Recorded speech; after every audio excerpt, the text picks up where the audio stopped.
జరిగిన పరిస్థితి అందరికీ కూడా తెలిసిందే. గత చరిత్రలో ఎప్పుడూ జరగని విధంగా ఏకంగా 99% వాగ్దానాలు అమలు చేశాం. ఎప్పుడు జరగలేదు ఆంధ్ర రాష్ట్ర చరిత్రలో కానీ దేశ చరిత్రలో కానీ ఈ మాదిరిగా మేనిఫెస్టో అన్నది ఒక పవిత్ర గ్రంథంగా భావించి అదొక బైబిల్ గాను, అదొక ఖురాన్ గాను, అదొక భగవద్గీత గాను భావిస్తూ టిక్కు పెట్టమని చెప్పి ప్రతి ఇంటికి పంపించి టిక్కు పెట్టమని చెప్పి ప్రతి అడుగుతూ ఆ ప్రతి అక్క చెల్లెమ్మల ఆశీస్సులు తీసుకుంటూ ఆ ఇంట్లో ఉన్న అవ్వాతాతల దీవెనలు తీసుకుంటూ ఏ రోజు కూడా ఈ మాదిరిగా బటన్లు నొక్కడం ఏకంగా 2,70,000 కోట్ల రూపాయలు ఎటువంటి వివక్ష లేకుండా ఎటువంటి లంచాలు లేకుండా ఏ నెలలో ఏమిస్తామో అని ముందే చెప్పి క్యాలెండర్ ప్రకటించి ఆ నెలలో అది తప్పకుండా ప్రతి సంవత్సరం తూచా తప్పకుండా ప్రతి సంవత్సరం అది జరిగేట్టుగా చేస్తూ ఏకంగా 2,70,000 కోట్ల రూపాయల వివిధ పథకాల ద్వారా మాట తప్పకుండా జరగడం కూడా గతంలో ఎప్పుడూ కూడా చూడలేదు, జరగలేదు. ఇవన్నీ కూడా నేను ఏదైతే చెప్తా ఉన్నానో ఇవన్నీ ఎప్పుడూ చూడని మార్పులు, గతంలో ఎప్పుడూ జరగని సంస్కరణలు. విద్యారంగంలో అయితేనేమి, వైద్య రంగంలో అయితేనేమి, వ్యవసాయ రంగంలో అయితేనేమి, సామాజిక న్యాయం అంశంలో అయితేనేమి, మహిళా సాధికారత అంశంలో అయితేనేమి, గవర్నెన్స్ విషయంలో అయితేనేమి ఎప్పుడు జరగని చూడని సంస్కరణలను కూడా తీసుకొచ్చు. ఇవన్నీ నేను ఏదైతే చెప్తా ఉన్నానో ఇవన్నీ మనం చేసి చూపించి ప్రజల మన్ననలు పొందిన తర్వాతే ఎన్నికలకు వెళ్ళాం. ఎన్నికల్లో ఏమైందో తెలీదు. 5 సంవత్సరాలు కళ్ళు మూసుకుంటే చాలా అయిపోయింది. 5 సంవత్సరాలు మళ్ళీ 2024 నుంచి 2029 కూడా అదే మాదిరిగానే కళ్ళు మూసుకుంటే 2029 కూడా కళ్ళు మూసుకుంటే వచ్చేస్తుంది. ఇవి మనం గుర్తుపెట్టుకోవాల్సిన అంశం ఏమిటి అని అంటే సినిమాలో ఓన్లీ ఫస్ట్ హాఫ్ మాత్రమే అయ్యింది. గతంలో కూడా ఇదే మాదిరిగా పరిస్థితులు ఉన్నప్పుడు కూడా మనం ఏ మాదిరిగా పైకి లేచాము అన్నది కూడా మీ అందరికీ తెలిసిన విషయాలే. నేను ఒక్కటే మీ అందరికీ చెప్తా ఉన్నా, ప్రజల్లో ఈరోజు మనం చేసిన మంచి ఉంది, ఇంటింటికి మనం చేసిన మంచి ఇంకా బ్రతికే ఉంది. ప్రజల్లో ఈరోజు మనం చేసిన పాలన మీద విశ్వసనీయత అనే పదానికి అర్థం ఈ రోజుకి కూడా ప్రజల్లో ఉంది. గడప గడపకు మనం చేసిన మంచి ఇంకా ప్రజల్లో బతికే ఉంది. మరి ఇవన్నీ ఉన్నప్పుడు మళ్ళీ మనం లేయడం కూడా తథ్యం. కాకపోతే కొంచెం టైం పడుతుంది, ఆ టైం ఇవ్వాలి. ఆ టైం ఇచ్చినప్పుడు, అది జరిగినప్పుడు, పాపాలు పండినప్పుడు ఖచ్చితంగా మళ్ళీ మనం పైకి లేస్తాం. ఈ విషయం ప్రతి ఒక్కరం కూడా గుర్తుపెట్టుకోవాలి. ఎందుకు ఈ మాట కూడా చెప్తా ఉన్నానంటే రాజకీయాలలో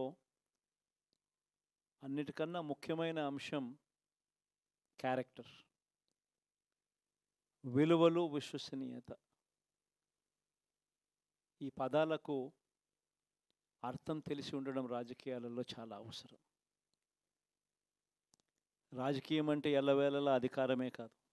అధికారంలో లేనప్పుడు కష్టాలు ఖచ్చితంగా వస్తాయి, కానీ ఖచ్చితంగా కష్టాలు వచ్చినప్పుడు మనం ఖచ్చితంగా ఏ రకంగా రియాక్ట్ అవుతామన్నది మన చేతుల్లో ఉంది. విలువలు, విశ్వసనీయత లేని మనిషిగా రాజకీయాలు చేద్దామా, లేదా కష్టాలు వచ్చినప్పుడు ఆ కష్టాలను ఎదుర్కొని హుందాగా నిలబడుతూ మళ్ళీ 5 సంవత్సరాలు కళ్ళు మూసుకుంటే 5 సంవత్సరాలు అయిపోతాయి, మళ్ళీ 5 సంవత్సరాల తర్వాత మన పాలన వస్తుంది, మన ప్రభుత్వం వస్తుంది, అప్పుడు మళ్ళీ మనమే ఆందోళన ఎక్కుతామన్నది కూడా గుర్తుపెట్టుకొని అడుగులు వేస్తామా అన్నది మనలో ప్రతి ఒక్కరూ కూడా ఆలోచన చేసుకోవాలి.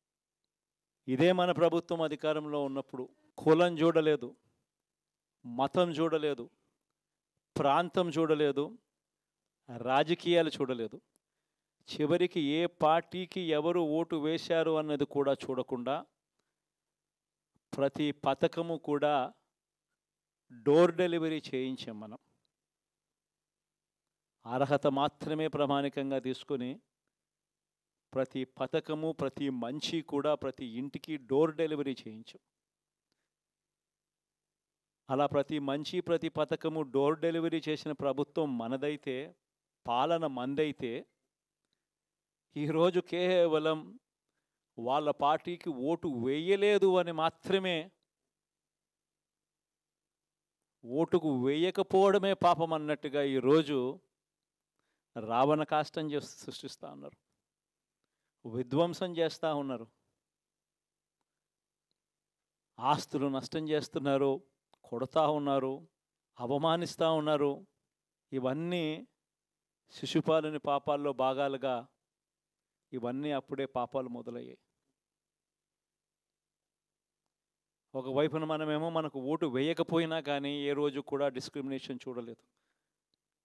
అటువంటి వాళ్లకు కూడా మనం డోర్ డెలివరీ చేసిన ప్రభుత్వం పాలన మందైతే, ఈరోజు కేవలం ఓటు వేయలేదన్న ఒకే ఒక కారణంతో ఏకంగా కొడతా ఉన్న పాలన వీళ్ళది.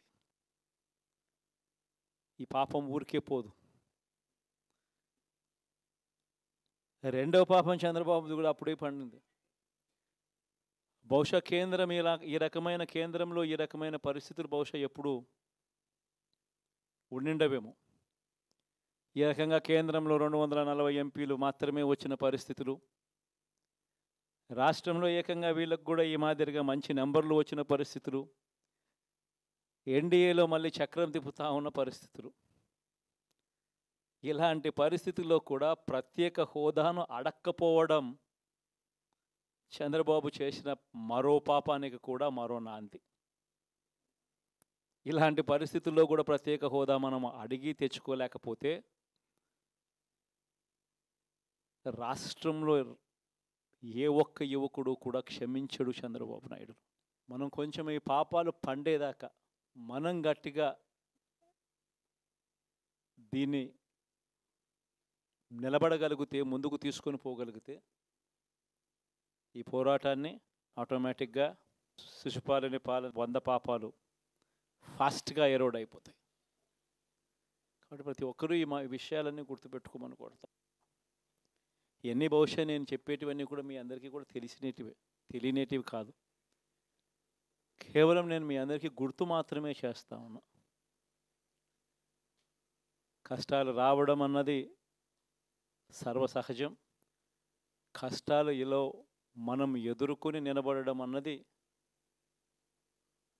మన చేతుల్లో ఉన్న అంశం అన్నది మాత్రం ఖచ్చితంగా ప్రతి ఒక్కరూ గుర్తుపెట్టుకోమని మీ అందరితో కూడా కోరుతా ఉన్నా.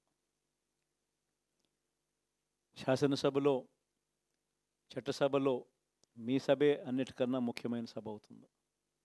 ఓటు వేయలేదు అన్న ఒకే ఒక కారణంతో మనుషుల్ని కొడతా ఉన్న పరిస్థితుల్లో, మనుషుల్ని అవమానిస్తూ ఉన్న పరిస్థితుల్లో, మనుషుల్నే బలవంతంగా ఆస్తి నష్టం చేస్తూ ఉన్న పరిస్థితుల్లో ఇక ప్రతిపక్షం ఉన్నది ఒకటే ఒక పార్టీ, ఆ పార్టీకి అవకాశం ఇవ్వాలా అన్న కనీస నైతిక విలువలు వాళ్ళు పాటిస్తారన్న నమ్మకం నాకైతే లేదు. కాబట్టి మీరు చేయాల్సిన పాత్ర గొప్పది, చాలా ఉంది అన్నది మాత్రం గుర్తుపెట్టుకోండి. రాబోయే రోజుల్లో యాక్టివిటీ లెవెల్స్ అనేది ఆటోమేటిక్లీ పెరుగుతాయి.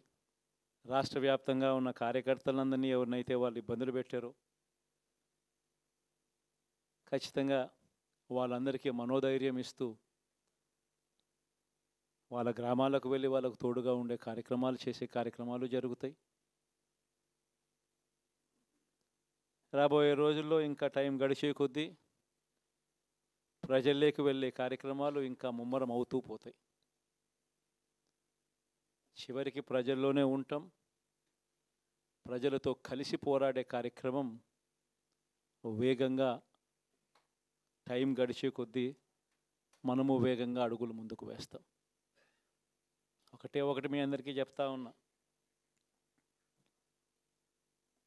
ఏకంగా 14 నెలలు పాదయాత్రలు చేశాం. ఆ వయసు ఈ రోజుటికి నాకుంది. ఆ సత్తువ ఈ రోజుటికి నాకుంది. కాబట్టి మీరు మాత్రం ప్రతి ఒక్కరూ గుర్తుపెట్టుకోండి, ఆ టైం వచ్చేదాకా మీ పాత్ర చాలా కీలకం. ప్రతి ఒక్కరూ ఈ విషయాన్ని మాత్రం గుర్తుపెట్టుకొని మీ అందరితో కూడా సవినయంగా వేడుకుంటా ఉన్నాను.